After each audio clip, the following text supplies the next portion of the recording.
स्वागत है आप सभी का पुनः मेरे YouTube चैनल पे। आज हम सभी लोग राजस्व परिषद का लेक्चर 2 पार्ट देखेंगे। राजस्व परिषद का लेक्चर 1 पार्ट हो चुका है। अगर आपने नहीं देखा है तो नीचे डिस्क्रिप्शन बॉक्स में लिंक है, आप वहाँ से जाके देख सकते हैं। इस लेक्चर के कंप्लीट हो जाने के बाद लास्ट में मैंने प्रश्नों की एक श्रृंखला भी रखी है जो कि बहुत ही इंपॉर्टेंट है। आप सभी लोग लेक्चर पूरा देखिएगा और अंत में प्रश्न भी सॉल्व कीजिएगा। ओके, तो आइए शुरू करते हैं अपना लेक्चर। जिला स्तरीय राजस्व प्रशासन के बारे में आज हम सभी लोग पढ़ेंगे। भारत में राज्यों को जिलों में विभाजित किया गया है। जिला प्रशासन का सर्वोच्च अधिकारी जो होता है वो जिला कलेक्टर होता है, जो या तो भारतीय प्रशासनिक सेवा का अधिकारी होता है या किसका अधिकारी होता है, भारतीय प्रशासनिक सेवा का, या राज्य सिविल सेवा का पदोन्नत अधिकारी होता है। ओके, जिलों को पुनः उपमंडलों में विभाजित किया जाता है जिसका प्रशासनिक प्रधान उप संभागीय अधिकारी सब डिस्ट्रिक्ट मजिस्ट्रेट होता है, एसडीएम होता है। उप संभागीय अधिकारी कह लें या इसको हम एसडीएम कह लें। ओके, उपमंडल को अनेक तहसीलों में या तालुकों में बांटा जाता है। उपमंडल को किसमें बांटा जाता है? तहसीलों में या तालुकों के अंतर्गत बांटा जाता है। तहसील या तालुकों का प्रशासन तहसीलदार नामक प्रशासनिक अधिकारी के अधीन होता है। अब क्वेश्चन आपका यहाँ से बन सकता है कि तहसील या तालुकों का जो प्रशासन होता है वो उसका प्रशासन कौन करता है? तो तहसीलदार करता है। तहसील या तालुका का विभाजन गांवों में किया जाता है। तहसीलदार तहसील स्तर पर राजस्व प्रशासनिक अधिकारी होता है। ओके, तो तहसीलदार जो होता है वो तहसील स्तर पर राजस्व प्रशासनिक अधिकारी होता है, जो तहसील स्तर पर करों की वसूली हेतु उत्तरदायी होता है। तहसीलदार शब्द मुगल काल का एक शब्द है जो अरबी भाषा से उत्पन्न हुआ है। अरबी भाषा में तहसील का अर्थ राजस्व, अरबी भाषा में तहसील का जो अर्थ होता है राजस्व सृजन या संग्रह होता है, और जो दार का अर्थ होता है वो होता है पद का धारक, मतलब पदधारक होता है। इसलिए दोनों का संयुक्त अगर हम अर्थ निकाल कर देखें तो क्या हो जाएगा? कर संग्राहक। ओके, तहसीलदार भू राजस्व से संबंधित मुकदमों का निर्णय भी करता है। कानूनगो या राजस्व निरीक्षक खसरा और खतौनी का निरीक्षक होता है।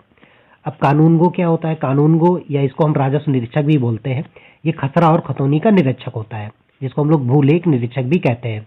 यह लेखपाल या पटवारी के कार्यों का पर्यवेक्षण करता है।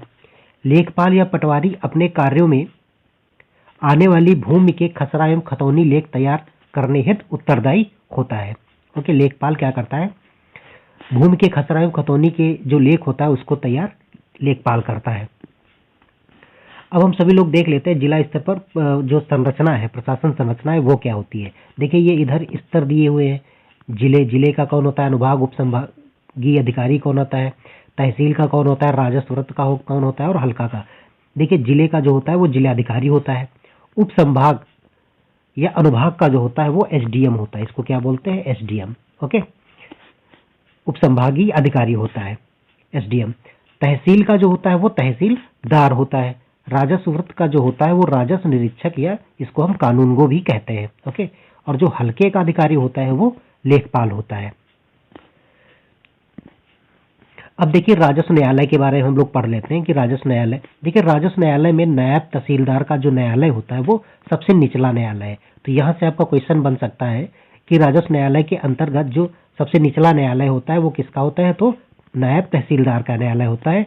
और राजस्व परिषद का जो न्यायालय होता है वो राजस्व न्यायालय में सर्वोच्च होता है। ओके, तो यहाँ से आपके 2 क्वेश्चन बनते हैं। राजस्व न्यायालयों के कंप्यूटरीकरण का प्रबंधन एनआईसी की उत्तर प्रदेश की इकाई द्वारा किया जा रहा है। राजस्व न्यायालयों के अधीन मुख्य विषय, राजस्व न्यायालयों के अधीन मुख्य विषय आपके कौन कौन से हैं? तो देख लीजिए। नामांतरण, जिसको हम लोग दाखिल खारिज भी कहते हैं, ये इसके अंतर्गत आता है। मेड़बंदी या पैमाइश, ये इसके अंतर्गत आता है। ग्राम सभा की भूमि को सुरक्षित करना एवं अवैध कब्जेदारों से बेदखली, ये इसके अंतर्गत आता है मुख्य विषय के अंतर्गत। बंटवारा संबंधी जो भी विवाद है वो राजस्व न्यायालयों के अंतर्गत आता है। देखिए जमीन पर मालिकाना हक की घोषणा से संबंधित मुकदमे से संबंधित जो भी मुकदमे हैं वो उनका सकल निस्तारण कौन करता है? राजस्व न्यायालय के द्वारा होता है। भूमि की नीलामी से संबंधित जो मामले होते हैं ये सब किसके अंतर्गत आते हैं? राजस्व न्यायालय के अंतर्गत आते हैं। राजस्व विभाग द्वारा संचालित पहली बीमा योजना कृषक दुर्घटना बीमा योजना है और दूसरी जो बीमा योजना है वो आम आदमी बीमा योजना है। ठीक है, तो यहाँ से भी आपका क्वेश्चन बन सकता है। यहाँ पे अपना लेक्चर समाप्त हो चुका है। अब हम सभी लोग कुछ क्वेश्चंस को सॉल्व करेंगे जो कि आपके राजस्व परिषद से संबंधित है। ओके, तो आइए हम सभी लोग क्वेश्चन को सॉल्व करते हैं। पहला क्वेश्चन आप देख रहे हैं, राजस्व परिषद की स्थापना उत्तर प्रदेश में किस वर्ष में की गई। पूछ रहा है कि जो राजस्व परिषद की स्थापना है वो उत्तर प्रदेश में किस वर्ष की गई, 1820 में, 1825 में, 1831 में या 1835 में। तो ऑप्शन जो होगा वो ऑप्शन सी राइट होगा। 1831 में राजस्व परिषद की स्थापना की गई थी। ओके,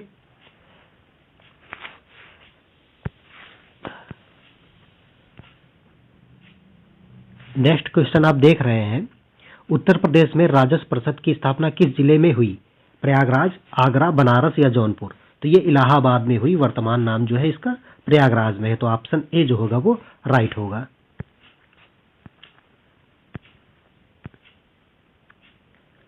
नेक्स्ट क्वेश्चन आप देख रहे हैं, राजस्व परिषद का मुख्यालय कहाँ है, आगरा में है, वाराणसी में है, प्रयागराज में है या झांसी में है। तो राजस्व परिषद का जो मुख्यालय है वो आपका प्रयागराज में है। ओके, तो ऑप्शन सी जो होगा इसमें राइट होगा। नेक्स्ट क्वेश्चन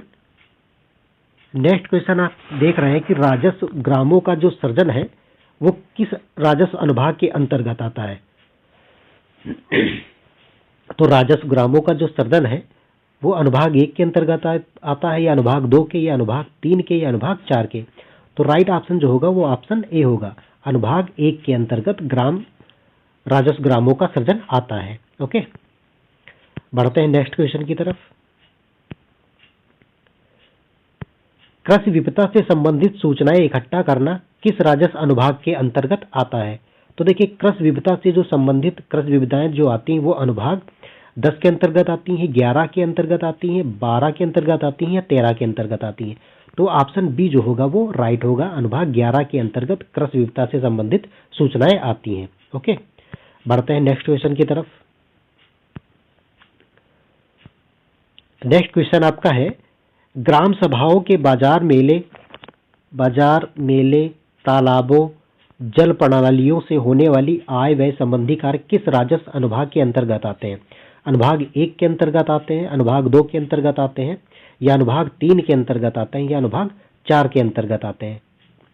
तो अनुभाग ये जो ग्राम सभाओं, मेले, तालाबों, जल प्रणालियों से होने वाली आय व्यय जो होती है वो अनुभाग 2 के अंतर्गत आती है। या ऑप्शन बी जो होगा इसका राइट होगा। ओके, चलते हैं नेक्स्ट क्वेश्चन की तरफ।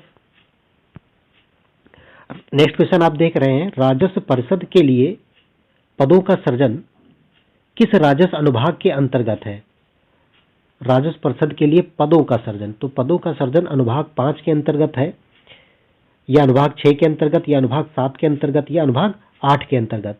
तो पदों का जो सृजन है वो अनुभाग 6 के अंतर्गत आता है। तो ऑप्शन बी जो होगा इसका राइट होगा। ओके, नेक्स्ट क्वेश्चन आप देख रहे हैं, चकबंदी से संबंधित कार्य किस राजस्व अनुभाग के अंतर्गत आते हैं। तो चकबंदी से संबंधित अनुभाग जो है अनुभाग 6 के अंतर्गत आते हैं, अनुभाग 7 है या अनुभाग 8 है या अनुभाग 9 है। तो चकबंदी से संबंधित अनुभाग जो है वो अनुभाग 8 है। ओके, ऑप्शन सी जो होगा इसका राइट होगा। बढ़ते हैं नेक्स्ट क्वेश्चन की तरफ। जमींदारी का उन्मूलन किस राजस्व के अनुभाग के अंतर्गत आता है। तो देखिए, अनुभाग 1 के अंतर्गत आता है या अनुभाग 2 के अंतर्गत आता है या अनुभाग 3 के अंतर्गत या अनुभाग 4 के अंतर्गत। तो जमींदारी का जो उन्मूलन है वो अनुभाग 1 के अंतर्गत आता है। ओके, नेक्स्ट क्वेश्चन की तरफ चलते हैं। नेक्स्ट क्वेश्चन आपका कह रहा है कि राजा तोडरमल भूलेख प्रशिक्षण एवं सर्वेक्षण संस्थान कहाँ है। हरदोई में है, सीतापुर में, कानपुर या उन्नाव में। तो राइट आंसर जो होगा वो ए होगा, हरदोई। ओके, राइट ऑप्शन जो होगा वो ए होगा। तो राजा तोडरमल अभिलेख प्रशिक्षण सर्वेक्षण संस्थान जो है वो हरदोई में है। तो यहाँ पे आपके क्वेश्चन जो है वो कंप्लीट हो गए हैं। तो कमेंट करके बताइएगा कि ये लेक्चर आपको और ये क्वेश्चन आपको कैसे लगे। अब मिलते हैं हम सभी लोग नेक्स्ट वीडियो में नेक्स्ट लेक्चर के साथ। तब तक के लिए जय हिंद, धन्यवाद।